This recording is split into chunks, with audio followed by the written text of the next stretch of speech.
Olá, bom dia. Começa aqui mais uma edição do Eldorado Expresso, que traz para você os principais destaques das plataformas do Estadão nesta quinta-feira, em isolamento social. Oi, Carol, bom dia. Bom dia, Raíssa. Bom dia a todos. Iniciamos com o que disse o presidente Bolsonaro já hoje, bem cedinho. Logo cedo, antes de embarcar para um compromisso em Porto Alegre, o presidente Bolsonaro jogou mais lenha na fogueira de uma crise envolvendo o governo dele, ou ele pessoalmente, o Supremo Tribunal Federal.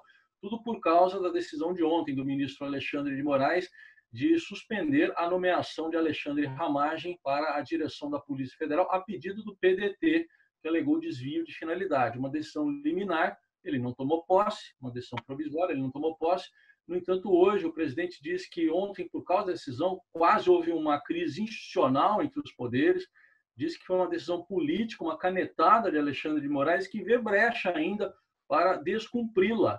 E afirmou que o ministro Alexandre de Moraes precisa complementar a decisão, dizendo se Ramagem, por exemplo, não pode voltar para a ABIN, onde ele estava, a Agência Brasileira de Inteligência. No entanto, é bom deixar claro que a ação do PDT é só em relação à nomeação do Ramagem para a Polícia Federal. Não tem nada a ver com a ABIN. E o presidente Bolsonaro, ainda falando logo de manhã, antes de sair para essa viagem para o sul do país, ainda destacou que a decisão foi tomada numa canetada e questionou a própria indicação de Alexandre de Moraes pelo ex-presidente Michel Temer para o Supremo Tribunal Federal. Toda a repercussão você vê lá no portal do Estadão. Fora isso, o presidente Bolsonaro também tem pressionado a Receita Federal a perdoar dívidas de igreja evangélica. A Igreja Internacional da Graça de Deus, fundada por R.R. Soares, acumula 144 milhões de reais em dívidas, além de 2 processos de 44 milhões. O órgão resiste a esse pedido e um eventual perdão dessas dívidas traria prejuízos para as contas públicas, né? Que, no final das contas, já tem um rombo considerável. Bolsonaro se reuniu na segunda-feira com o deputado federal Davi Soares, que é filho desse missionário, R.R. Soares, e com o secretário especial da Receita Federal, José Barroso Tostes Neto. Segundo apurou o Estadão Broadcast, nesse encontro a portas fechadas, o presidente cobrou uma solução para as dívidas tributárias que as igrejas possuem com o fisco. Bolsonaro já ordenou à equipe econômica resolver esse assunto, mas a queda de braço continua por resistência do órgão. E na pandemia de coronavírus, o ministro da Saúde, Nelson Teich, foi muito pressionado ontem por senadores numa audiência pública, por videoconferência, para afirmar a posição dele sobre o isolamento social, que é questionado pelo presidente Jair Bolsonaro. O ministro disse que a orientação do Ministério da Saúde é pelo distanciamento social, que há até estudos para a abertura, mas eles ainda não estão concluídos e, quando estiverem, isso é uma decisão que depende de governadores e também de prefeitos.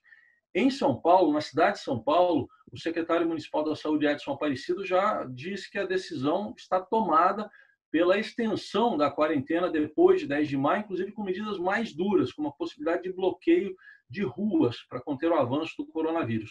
No Rio de Janeiro, o prefeito Marcelo Crivella já anunciou a extensão da quarentena até 11 de maio e o governador Wilson Witzel assinou decreto estendendo a quarentena até 15 de maio. E o desemprego no Brasil foi a 12,2% no trimestre encerrado agora em março, que é o primeiro mês, né, que o país sente mesmo os efeitos econômicos da pandemia, segundo o IBGE. São mais de 1 milhão e 200 mil pessoas a mais na fila por um emprego aqui no país. A taxa de desocupação já havia crescido em fevereiro, subindo para 11,6% e atingindo 12 milhões e 300 mil pessoas. Em março, então, esse número saltou para quase 13 milhões de pessoas. Segundo o IBGE, a queda no serviço doméstico foi um recorde, assim como o recuo de 7% no emprego sem carteira assinada no setor privado. Ainda na área econômica, e no último dia de abril, o dólar iniciou as negociações em queda de quase 0,5%, cotado a R$ 3,00. R$ 3,00 quem dera, né? R$ 5,33. A valorização da moeda americana, mesmo assim, é superior a 30% só nesse ano de 2020.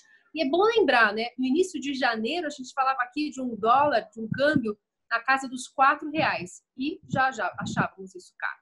No futebol, um destaque político. O ex-jogador e atual diretor executivo do São Paulo, Raí, defende a renúncia do presidente Jair Bolsonaro. Foi em entrevista ao Globoesporte.com e você acompanha toda a repercussão já dessas declarações no esporte aqui do portal estadão.com.br. Aí criticou a postura do presidente Jair Bolsonaro em relação ao combate à pandemia de coronavírus e defendeu a renúncia dele para evitar um processo de impeachment.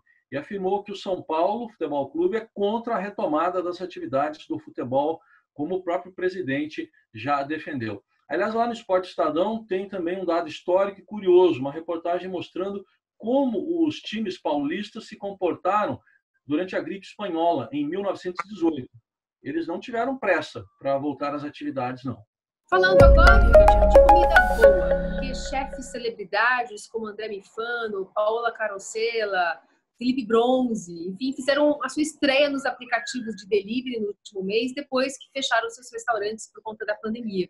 Então, se você é de São Paulo, o Estadão traz hoje todas as informações de como fazer o seu pedido e transformar também a sua mesa, a sua bancada, né, como se fosse um The Taste Brasil, um Masterchef ou um que seja doce. Né? Todas essas informações também no Estadão de hoje. Estes e outros assuntos você acompanha nesta quinta-feira nas plataformas do Estadão. Um ótimo feriadão para você que vem aí, feriadão em casa. Até!